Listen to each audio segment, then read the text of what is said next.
Our first port on this cruise was Zeebruge, Belgium. And I'm going to be honest with you guys, everything that could possibly go wrong did go wrong. I lost a lot of the footage that I took. This video is going to be short and sweet for your viewing pleasure.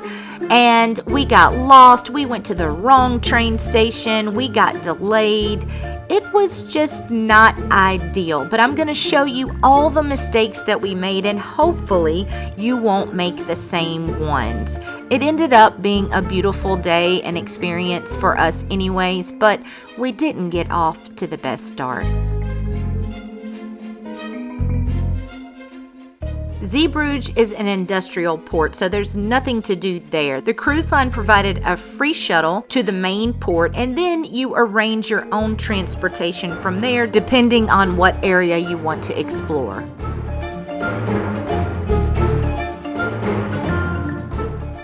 We chose Bruges. Bruges is a medieval city so well preserved that it earned UNESCO World Heritage status, filled with canals and Gothic architecture, and renowned for its local chocolate. And I had done all the research. I thought I knew exactly where to go to save us all the money, to save us all the time, and it was gonna be a perfect day, right? Okay, so we are going to walk to the train and take the train into Bruges ourselves just because it's less expensive and because it's more of an adventure for me. I like doing that. So when you walk out of the cruise port, you see this? You're going to walk towards that, and then we're going to take a right. And you're also going to put this train station that I'm going to leave right here. You're going to put that in your Google Maps or your Apple Maps, and you're going to follow that. But there was a little confusion on which way to go. And as usual, I was right and Shane was wrong. As usual, I think our score is much better in my favor. No, he's probably ahead, but I do like to gloat a little bit when I am right. So now we are just trying to find our way to the train station. I think it's only like a 15 to 18 minute ride. It's about 0.8 of mile. So it's going to be... Well, they say traveling while you're dating someone is the biggest test of your relationship, and we were about to find that out. Yeah, it's 0.8 miles. That's how long it is to walk to the train station, yes. But from the train ride into Bruges... Oh, it's about 15 minutes? Yeah, I think that's about 15-minute ride into Bruges, so, and it's supposed to be cheaper. And you can see all these people that are also doing the same thing. Oh, look, and there's a whole line of people in front of us, so technically we could just follow these people because they probably know better what they're doing than we do. Oh, no, I won't. Or maybe not. No, Shane's like, not going to follow the crowd. Not going to follow the crowd. I have been known to do that many times, and it doesn't always get me where I intended to go. It just gets you someplace interesting. But it gets me someplace nice, generally. All right, let's go. There were other ways to get into Bruges, but they were much more expensive, like I mentioned before. There were excursions offered by the cruise line. There were also shuttles, but they were around 30 euros per person. A taxi was even more expensive, anywhere from 50 to 60 euros just to get into the town of Bruges. The train, on the other hand, would have been less than 4 euros per person each way. And it was less than a mile walk to this particular train station, which all the other YouTube videos said I should take. There was just information that wasn't available at the time that we were about to find out.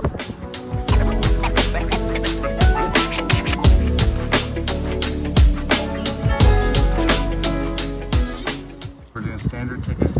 Okay. And this is where we are. And we're going to Bruges.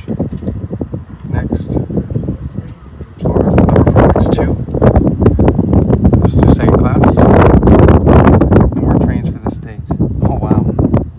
So this is not the right place to get your train tickets. That's why it kept saying there was no trains coming today.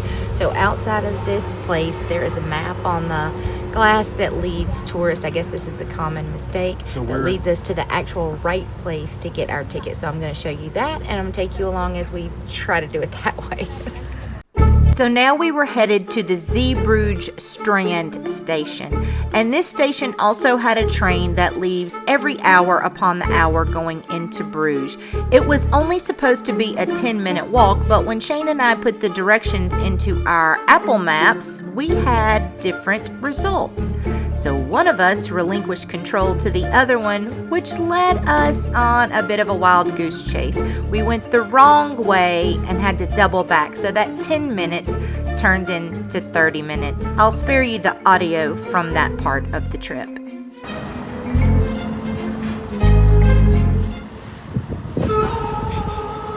hour and a half later, we made it. Maybe. We made it somewhere. They made an announcement, so there are live people down here. This is not what the YouTube videos showed, by the way. They never showed this place. They showed the place we were at. Which is closed in July and August.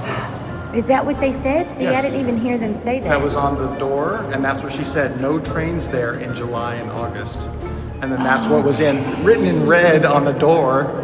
Never Because saw it said this is not a ticket station, so we didn't go in there. Had we gone in there instead of to the ticket kiosk, so we would have saw the sign on the door. But above it says this is not a train station. So we didn't go in there. We went and tried to get tickets. Then when we went in to ask questions, she says, "Oh yeah, no trains here in July or August. You have to go to Strand." Okay, well, So we are at you Strand. learned it here first, folks. And there's our ticket. There's a ticket machine. And we can hear the trains going through. So we finally made it to the correct station and we got our tickets and all was right in the world except for one little problem. Remember I said that the trains run about every hour? Well, we had just missed the last train by about 4 minutes, meaning we had to wait almost an entire hour for the next train, which would put us getting into Bruges about 2.5 hours behind schedule. Neither one of us were really happy campers at this point. Now, what time does the train come? Did we even look at that? Oh, in 2 hours. Okay. So have a nice journey. Partying at. Oh no. What? An hour. Okay. So this is the part where we just waited. And, you know, we were on a European cruise. It wasn't that serious. But a lot of times when you're traveling, the tiniest of things can seem like such a big deal. I'm glad that we had this time just to decompress, chill out, and realize that we were in Europe on our first date on an 11-day cruise together. It would have been silly to let something like a couple of hours worth of delays ruin this beautiful day. It is an interesting test of a brand new relationship to be embarking on such a big travel. So it's really interesting, and it was really nice that we were able to kind of just say what was frustrating for us, both just in the situation and within each other.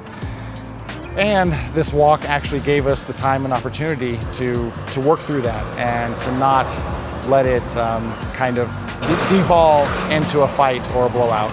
So that's I guess I'm looking for the silver lining of why are we standing here for another 45 minutes waiting for the train. So we'll see how it goes.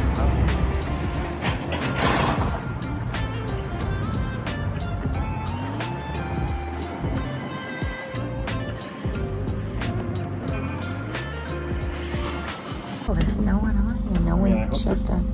I mean, everybody that was here. Is it the right? It has to be the right train, right? L562? Building Roar and Rees. I have no clue. There's like no one on this train, and we're just hoping at this point that we're on the right train. I'm just confused. The planned stop for Bruges is 12:22. Okay, so right now the train is really early. It says we weren't supposed to leave for like another 15-20 minutes. Another, 15 minutes. Yeah, so it looks like the screens show that they're gonna stop where we need to get off. So I'm gonna take a chance. We wish you a pleasant journey. We were in fact on the correct train, and it dropped us off 15 beautiful, peaceful minutes later, right into the heart of Bruges.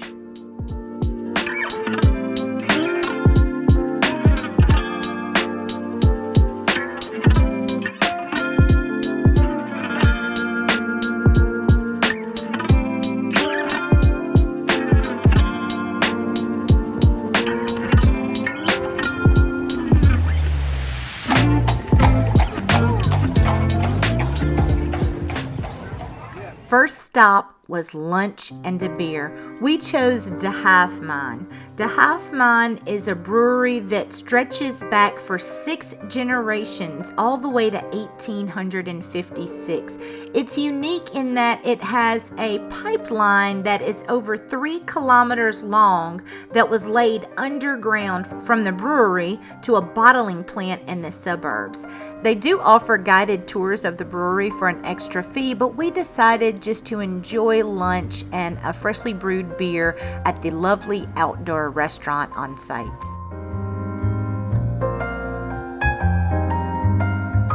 That looks absolutely delicious.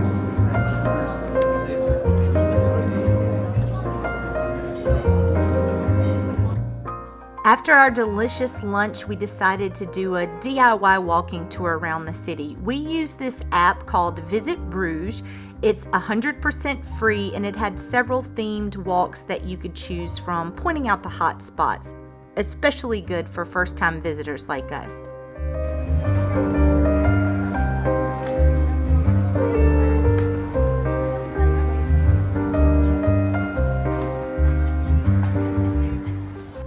There were horse-drawn carriages all throughout the city center, and of course this is something you could opt in to do for an extra charge, but we just enjoyed watching the horses feed and stroll by, and it definitely added to the storybook charm of the city.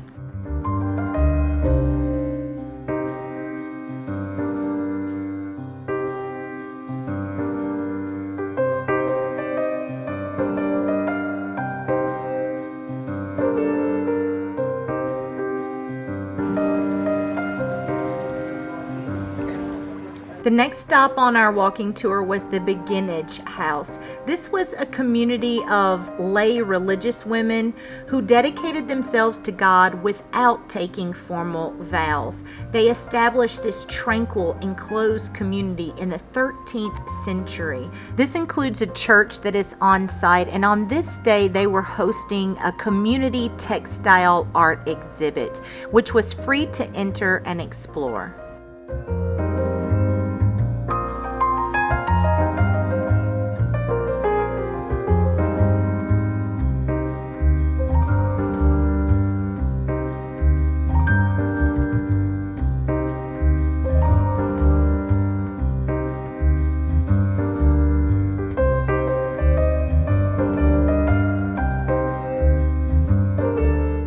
The next stop was the Lake of Love, framed by this beautiful neo-Gothic castle, Deia Faya. This was the perfect spot to steal a kiss, to take a break, and just soak in the ambiance of the city.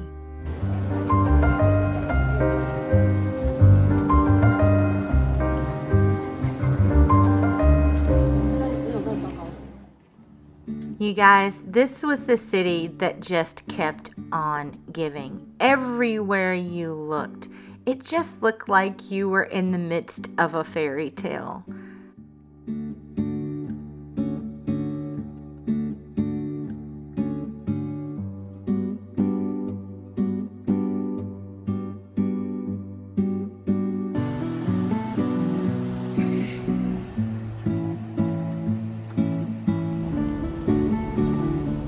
This is just where people live. Like, I could so live here.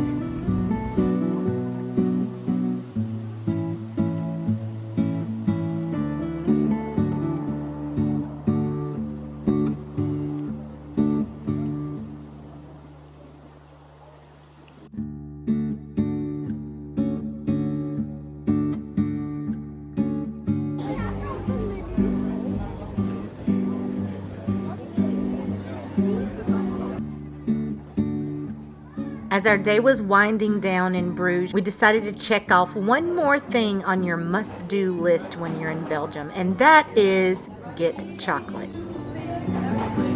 It's closed. Although that particular shop was closed, Bruges has no shortage of chocolate shops. Belgium has a deep history in the high-quality artisan chocolate industry. They even have a dedicated chocolate museum, which we skipped this time. But Shane did make sure we had enough chocolate to get us through the rest of this trip and to share with the bartenders back on board.